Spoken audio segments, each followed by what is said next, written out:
All right. This is the inaugural meeting of the Delmar Droid Builders. We'll just sort of pan around. Everybody's here. So it's not just me talking to myself. Well, because everyone else is going to be in the background, they're probably not going to see me or see them. I'm still getting paid after this, right, to be here? Oh, yeah. In pizza. So, how to start building a droid.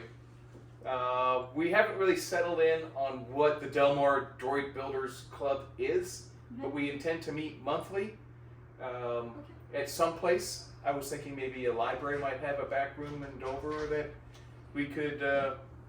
Kent County yeah. does. So that way we don't always have to impose on somebody to host the thing. So this was originally given at DragonCon, so I'm the only one who bothered to make it tonight for some reason. So these guys... Alright, so where to start? If you don't know where to start, the biggest, and we've kind of touched on it already in side conversations, you start by running into somebody else who has built a droid or finding them online. I ran into a video back in 2017 of some Canadian guy who goes, I printed R2-D2. I'm like, no, that's impossible. Full-size R2-D2. And so I watched his video. I'm like, wow, I want an R2-D2. And I thought, well, what am I going to use it for? That's dumb. You don't need an R2-D2, Tim. But it wouldn't go out of my head. And then I found out you could take him to charity events, you could take him to schools, and you could take him to conventions. And all those things sounded awesome. And I had some spare time on my hands. But now I don't. But I used to. I used to have a life and play games and stuff, but now I don't. So where to start? We will be discussing all that stuff. Research. Step one is to figure out what you think you want to do, and then match it with what tools you have, with what talents you have, and which talents and tools that you need to buy and learn. I don't know that that's going to help the video. Maybe not. I don't know. I don't know if it's glaring on the screen. Can you see? No, it's fine. So the message really is you're not gonna. It's not a static thing. You don't come to this with, all right, I know how to do everything, and therefore I start building a droid. No, you want to do it, and you learn the rest along the way by asking questions. It's a very friendly and open community. But you have to do the research to plan your budget, plan your build, and kind of figure out what you think you're capable of and what you think you're capable of convincing other people to help you do. Gotcha. So we kind of talked about all those things. You don't have to start with a full-size droid, and I know you're not, and you're doing a full-size battle droid, right? Super battle droid. Super battle. I'm sorry. Well, Yes. as a commando droid already built, I need a paint still, so that too. Mm-hmm. Just as an But they have droids that you can build in a weekend. Little baby droids and micro droids, where you take 3 continuous rotation servos, a radio controlled transmitter you can get for $60 for the whole thing, with the receiver and the transmitter. I think the battery may even come for the $60 of Fly Sky, something like that. They're on Amazon, $60 transmitters. 3 receivers, 3 servos, a bearing or 2, and it takes a weekend to print. And most people paint it with paint markers, and you can do with your kids and build one in a weekend, and that could be the beginning of your journey. You don't have to have a fully moving droid either. Like the Gonk droid in the other room, he does light up, he does make noises, but he doesn't walk around. But that's fine because he's a Gonk droid, which is cool. Yeah, next time. And the pit droids don't tend to walk around, but there's people who make pit droids on bikes, Yeah. which are really cool. So you're really only limited by your imagination. But this last thing here is an important one: transportation. I had to sell my car and get a new one because I couldn't fit zero. I could fit 0 droids in my last car.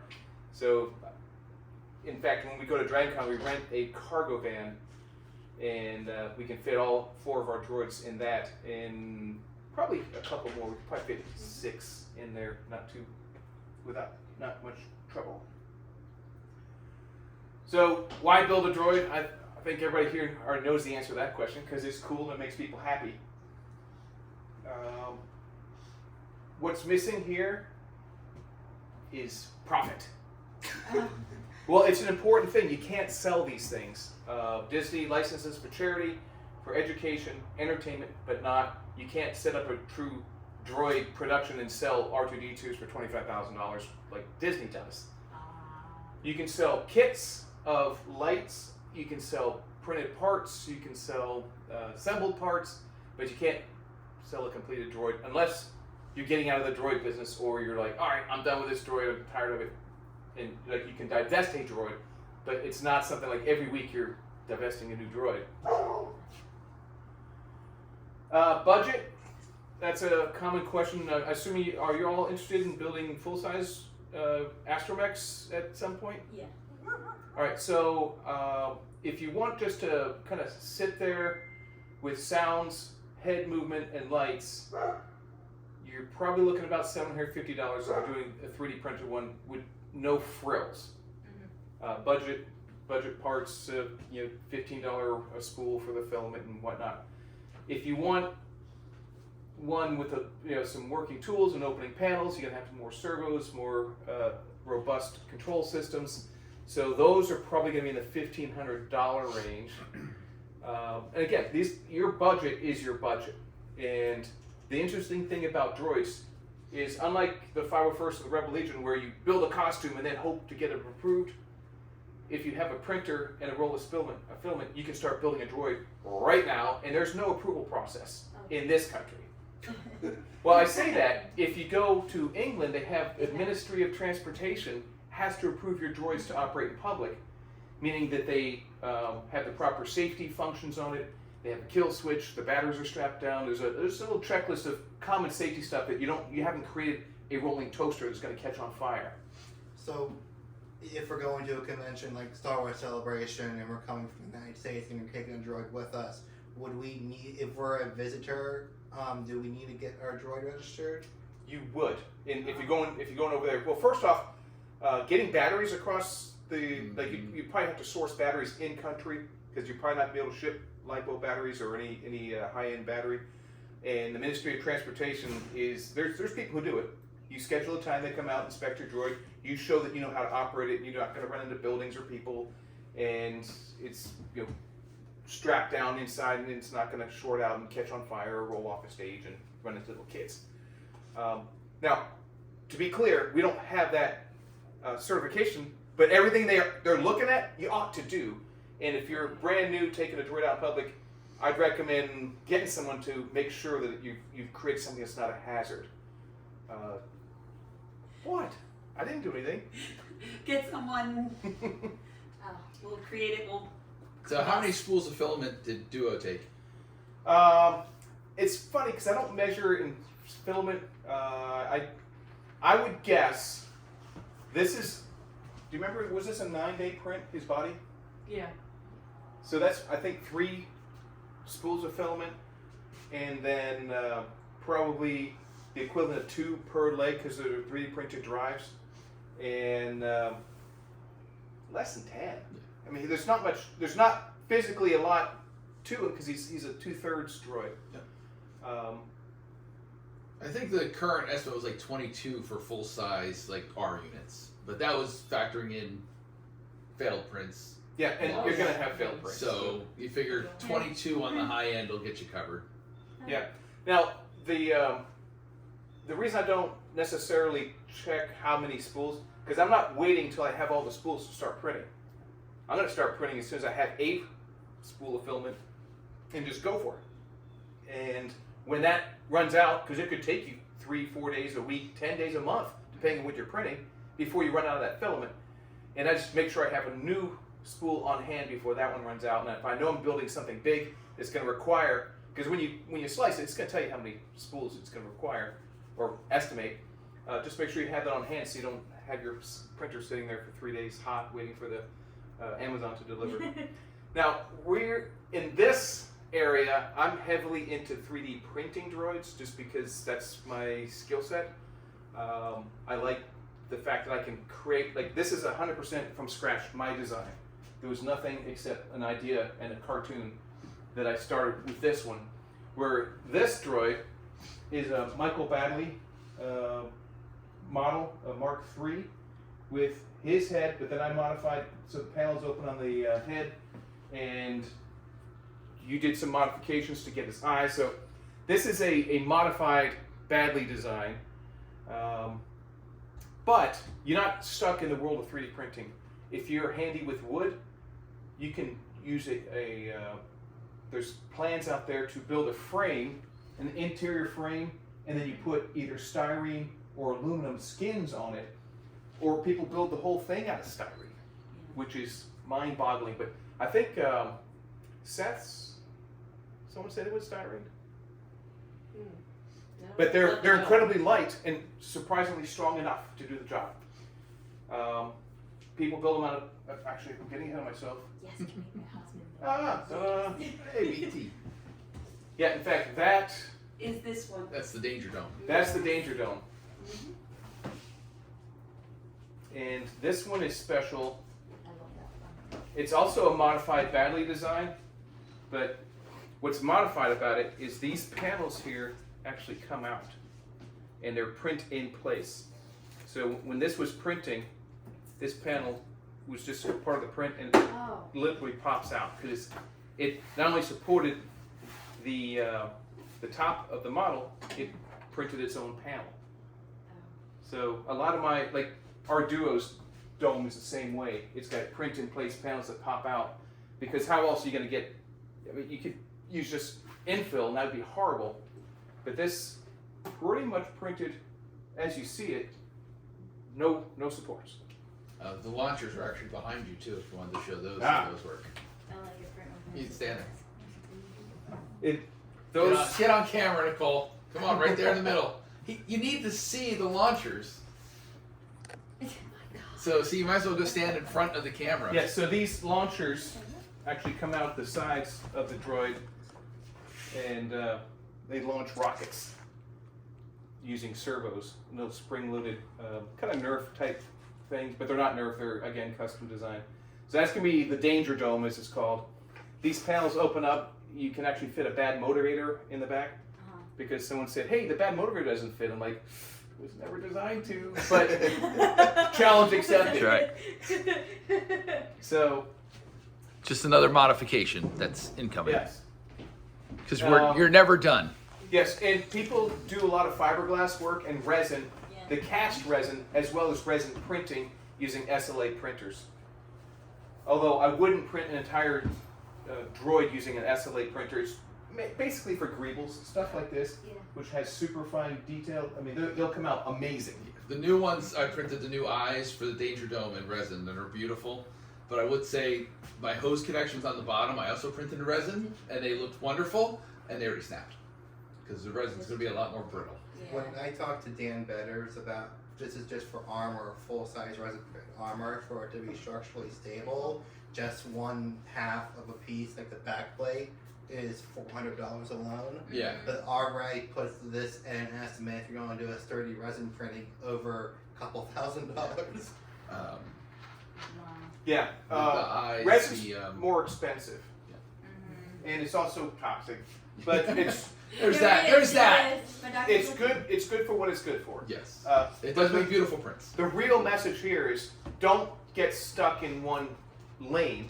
Everything's available to you, including aluminum. You can buy an aluminum dome and put it on all these 3D printed ones, or there's something called a club spec. Is everybody familiar with astromech.net? Yes. Yeah, so that's kind of the real granddaddy of all the sites, and that's the official everything. And the Badley Facebook group is kind of an offshoot of that. We follow the same rules as far as you can't sell, that kind of stuff. Yeah, Astromech's a great way to source your lights if you don't want to do all the coding and programming and soldering. And, Fire. yeah. Yeah. So, and That, again, that just looks heavy. yeah, the aluminum droids can clock in around 350 Yeah. pounds, Oh my gosh. Yeah. where this droid here is probably what, 80? Yeah, we can pick that up as a person and Yeah, a just single with a little person guidance loading it in.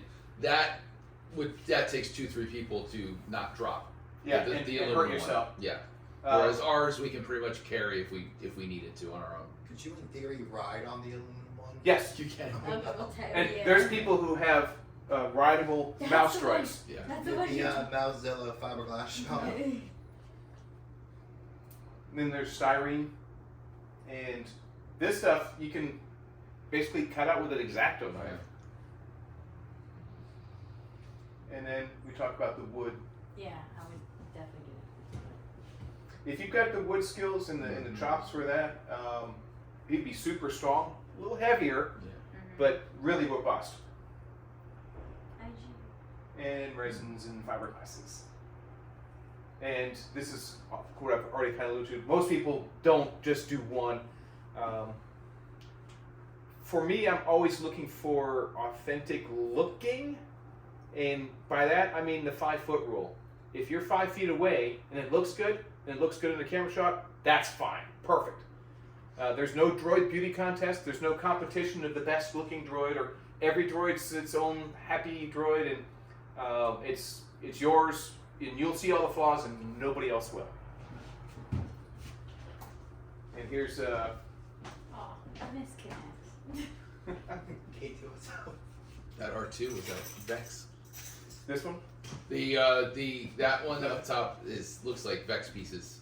Yeah, and this one's they had one of the World Championships. The top one on the that one's second paper. right. Yeah, paper build, Pipacura. Yeah, That one EVA foam in the corner. Top left. yes. It looks like foam. it.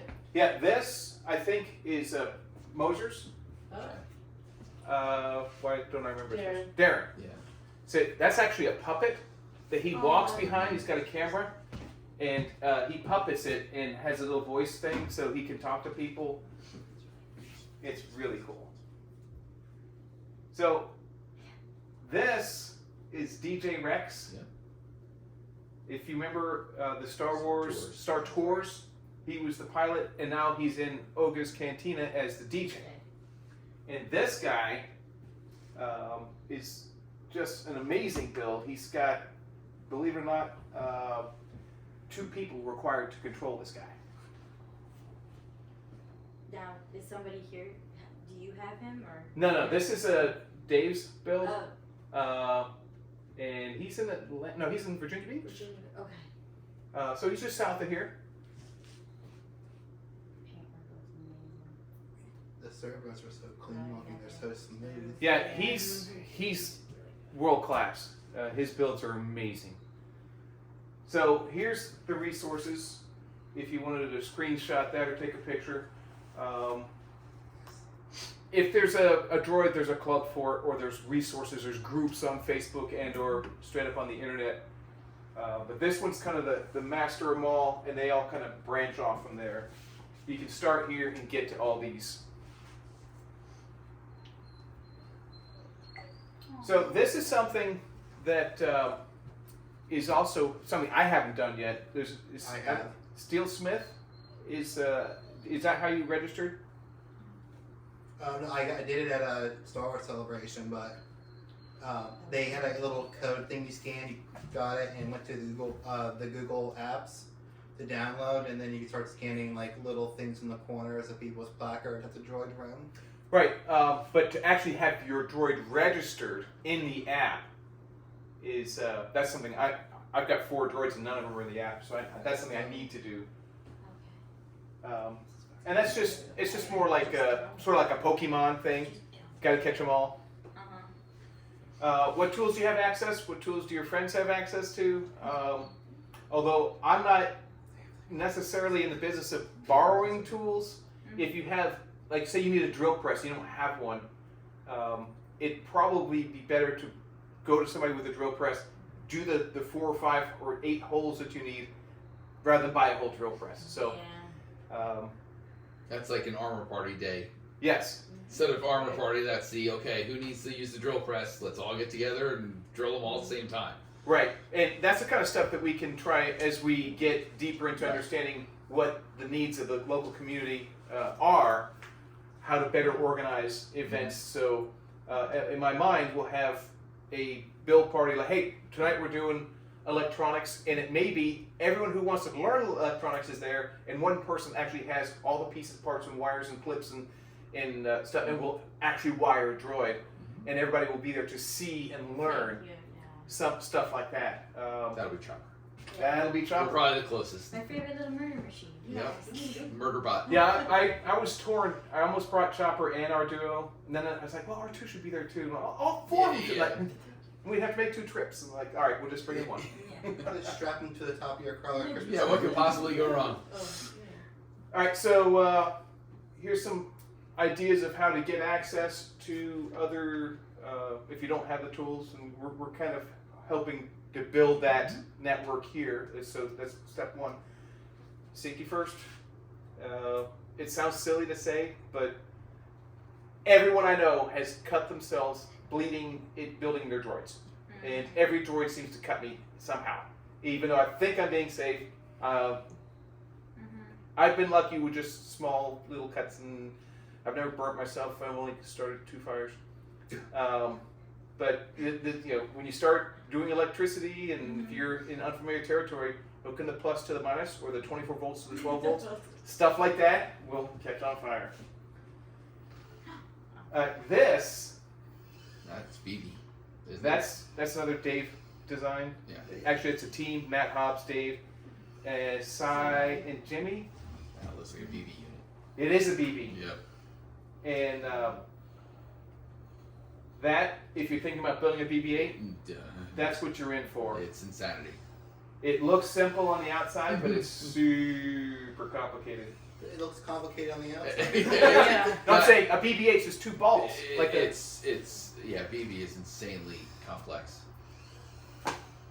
The fact of the magnets for the head and still maintaining the balance of it is.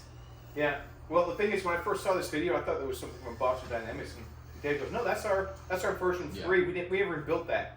We went straight to version 4 after we built this. We never put it inside a droid," which was interesting. But what we're really getting at when you start getting the animation is you're really puppeting the droid. You're creating a performance with it. So you're going to create some kind of bond with the person that you're working with, who's your mark or whatever, and you want to react to their reactions. Like everybody waves at droids. So if you have a way to wave back, that's helpful. Chopper actually has arms. He can wave back, and he does. And I have it one arm and then the other arm so it doesn't wear out one arm, because he waves literally all day long. A lot of people will put, like R5, he can go, whoop, like when you say hi to him, he can go, and you see a reaction, and you want something very like it's clear that you're reacting to them. And especially little kids, once they know that if they do this and the panel's open, they're like, now they think they're in control of the droid, and it's just hours of fun for me and them. But when you're building your control system, for me, mine is how can I interact with people in as close to real time and in an appropriate fashion that matches what they were looking at of the droid. Like, for example, a wave is a wave, but like surprise, or like surprise, anger, happy, sad are the kind of 4 basic droid emotions that when I'm programming, I have, like, this is the sad key, this is the happy key, this is the angry key, this is the surprise or whatever. And you can just like keep hitting that button, get a different reaction every time out of that button. And they're even going to, there's a guy named Michael Pearl who has a system that real time produces a sound based on those 4 emotions, and based on what the last press was. How happy is he? Well, if I press it again, now he's happier, and it actually generates in real time authentic R2D2 sounds. And he's created, it's called Human Software Relations R2D2 Vocalizer. It's on the App Store. Yeah, that's And there's a droid vocalizer for customize your own droid. I think there's a Gonk droid and a mouse droid, or mouse droid's coming, and something else. Anyway, he's got amazing stuff, and they're working on a piece of hardware where you put that as your sound card, which is really exciting.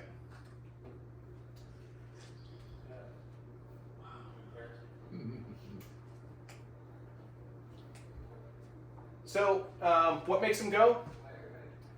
scooter motors is probably ubiquitous in most Droid builds. They're $35 nowadays. The little Razor scooter, like the kids ride. Yeah. One in each foot, and that's more than enough power for these builds. If you want to go with something a little more professional and you've got the budget, brushless motors are the way to go.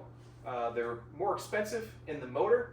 They're more expensive in the control of the motor because the control boards are more expensive, but they use way less power. They're much more powerful. They're quiet. They're cool. And I think that the scooter motors, I think we get them from Monster Scooter Parts. If you're wondering what site, I think that's the one we usually order them from.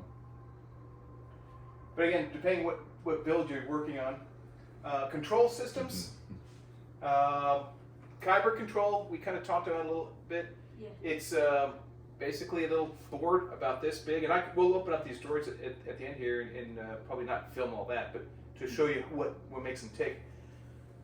It's radio control only, and you can get a $60 receiver or transmitter that will connect to Kyber, but it's going to require the radio control, meaning like this thing.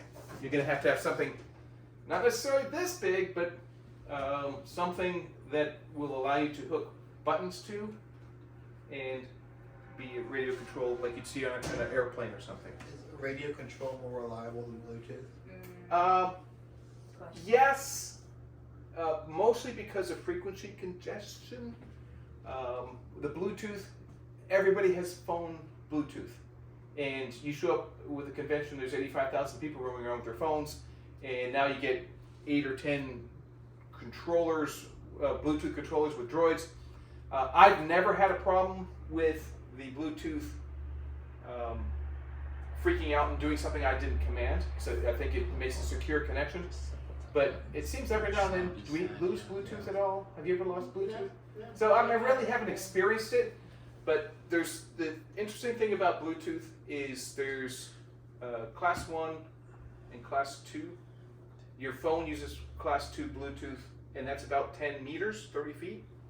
Well, most droids will use a class 1 receiver, which is 100 meters, meaning football field. So that's what I put in all my droids, and I've never had an issue with it.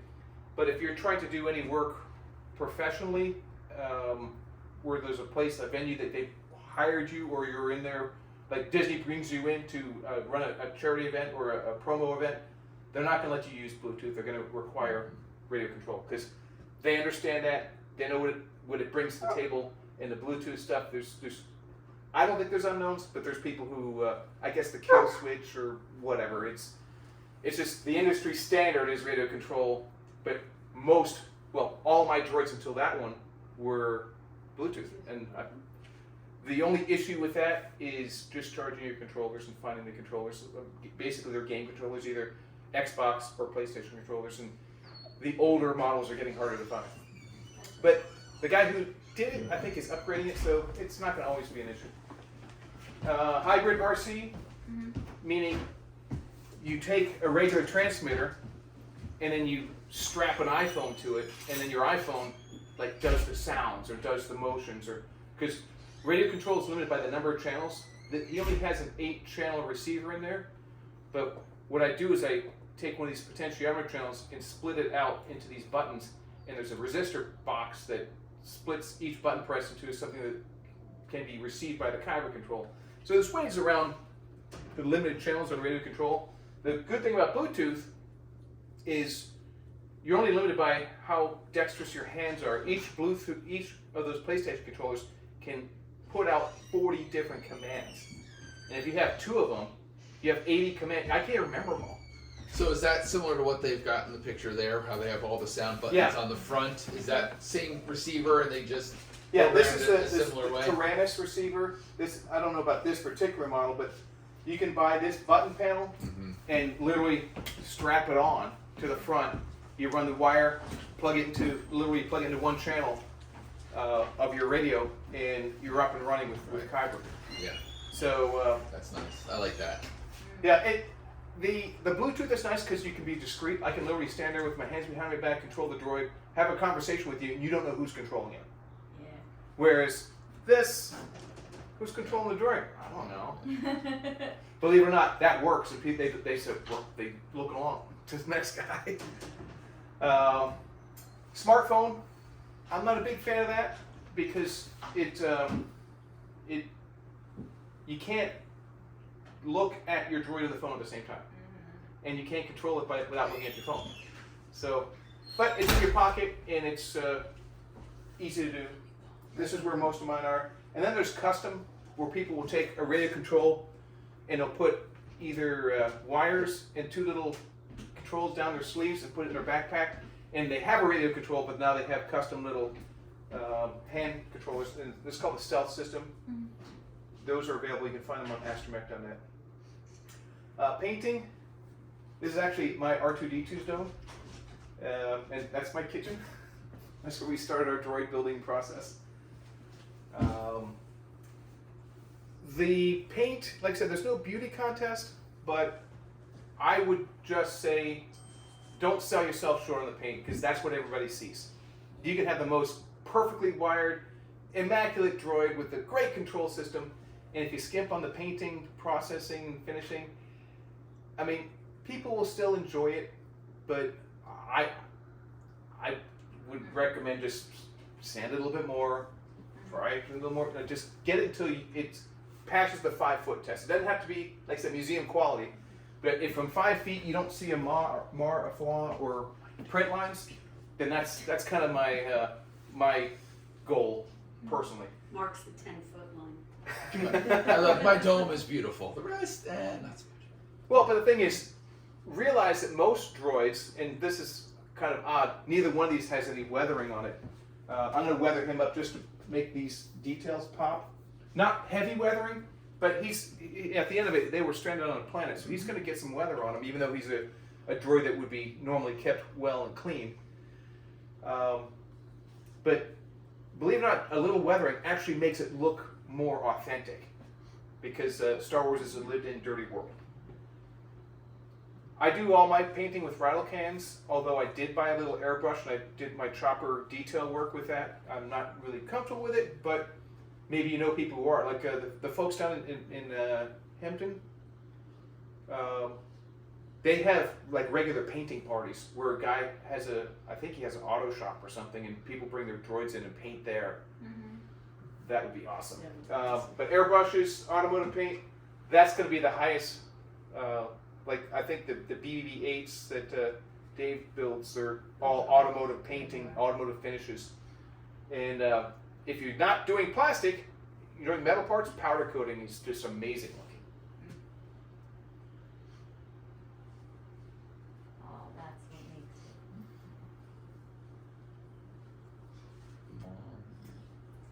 it. Adam Savage. Yeah. And that's huh? Yeah, that's that. That was Cy and Jimmy. And that's Darren. But really, I keep telling this story, but it resonates. The first time we took R2-D2 to DragonCon, Lynn was planning on going to panels and seminars and doing con stuff. And I sat out and worked with crowds with R2-D2 for 10 hours a day until his batteries ran down every day. And she couldn't stop watching. And it is so engaging and entertaining, particularly in a big convention where you're not in a closed space, but when you get a flow of people, and every few minutes you get a new person seeing R2-D2 for the first time. It never gets old for me, especially with kids, and even some adults will have whole conversations with them, and you'll get specific things where you know you're going to get a reaction out of somebody, and it's just literally hours of entertainment for me. And droids make people happy, and I like making people happy. So that's what keeps me coming back, and that's what keeps me doing this. It's a really kind of self-serving thing in a way, because I like doing it because it makes me happy, but it also makes other people happy, which also makes me happy. So, questions? Has anyone thought about doing something like simple AI control, like mapping out a pattern Oh. to do a patrol mode or something? Absolutely, people have done if you have thought of it, most likely it's already been done. My thoughts on AI droids in public, it's a parlor trick that should be like in a controlled environment. You don't want something that's autonomous operating around kids because you can't predict what they're going to do. So my personal feeling is, although that's a cool thing, I'm not trying to actually build an R2-D2, I'm building an R2-D2 puppet. And I'm going to be in full control of it at all times. Now, I do have sequences that I will program. Like that's a sequence. And so I'll have stuff set up that will do a little thing automatically, but nothing to do with where the droid goes and how it behaves in relationship to maybe obstacles. Gotcha. Because it's just, conventions are too chaotic, I think. Again, people do it, but I don't recommend doing that in public. Anyone else? There'll probably be lots of questions when we get into like wiring and stuff. Right, and probably the biggest question I have is when are we doing this again? Yeah. We'll schedule that off camera, but Yeah. before we break tonight. So I'll leave this screen up in case anybody didn't get it. Want to pause there, eat dinner, and then talk about electronics and Yeah, what yeah. to possibly people need All to right, get so first. well, that's our first Delmar droid building Part video. one. Yeah, Part one. that's great. You did a great job. All right, Mark's hosting or presenting next. I present And all day. You can hit stop on that. Here we go. Beep.